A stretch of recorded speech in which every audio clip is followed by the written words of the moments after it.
নামে দুর্গা পিতা কৃষ্ণ মন্ডল, দুর্গা পিতা কৃষ্ণ মন্ডল, এ নামে দুর্গা পিতা কৃষ্ণ মন্ডল, ওই মাতার নামে দুর্গা পিতা কৃষ্ণ মন্ডল, পুত্র বদন ঘেরি সবে আনন্দে মা, ওই পুত্র বদল দর্শন সবে আনন্দে মাত, পুত্র বদন ঘেরি সবাই আনন্দে মগন, পুত্র বদল হেরি সবাই আনন্দে মগন, পারাপতি বেশি সবে ওই না পারা প্রতিবেশী সবে আনন্দিত মন বলে হরি বল হরি বল বলে হরি বলে হরি বল, বলে হরি বলে হরি বলে হরি বল, ওই না পুত্র বদন দর্শনে হরি বলে হরি বল হরি বল। পুত্র বদল দর্শন করবেন হরি বলে হরি কৃষ্ণ বল, কৃষ্ণ কৃষ্ণ তুমি বড় ভাগ্যবান, আহা তোমার ঘরে একটা সন্তান জন্মগ্রহণ করেছে, এই সন্তান একদিন জগতের মঙ্গল করবে, এই সন্তান তোমার সংসারের সুখ শান্তি সব বিরাজ করবে,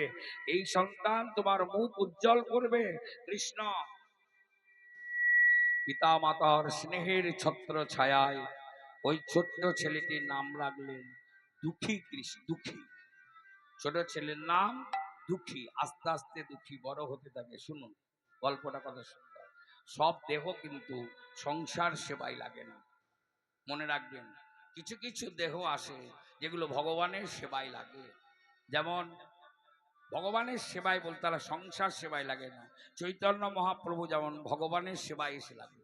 কত মুনি ঋষি যোগী দেখবেন তারা সংসার করেনি, তারা বিবাহ করেনি, তারা সংসার ত্যাগ করে দিয়ে ভগবানের জন্য অবিরত আমাদের জন্য ধ্যান জপ তপ করছেন। এই সমস্ত দেহগুলো আসে পৃথিবীতে সংসার সেবার জন্য নয়, ভগবানের সেবা করার জন্য। ছোট্ট দুঃখী, ছোট্ট দুঃখী বাবার কাছে ভাগবত পাঠ শুনতেন, আর ভাগবত পাঠ শুনতে শুনতে দুঃখীকে বলতো, দুঃখী এই জন্মে কৃষ্ণ প্রাপ্তি হওয়াই বড় ধর্ম, মানব জন্ম যদি কৃষ্ণর কৃপা লাভ করা হয় তবে এই মানব জন্ম হবে ধন্য। এই কথা শুনতে শুনতে দুঃখীর মনের মধ্যে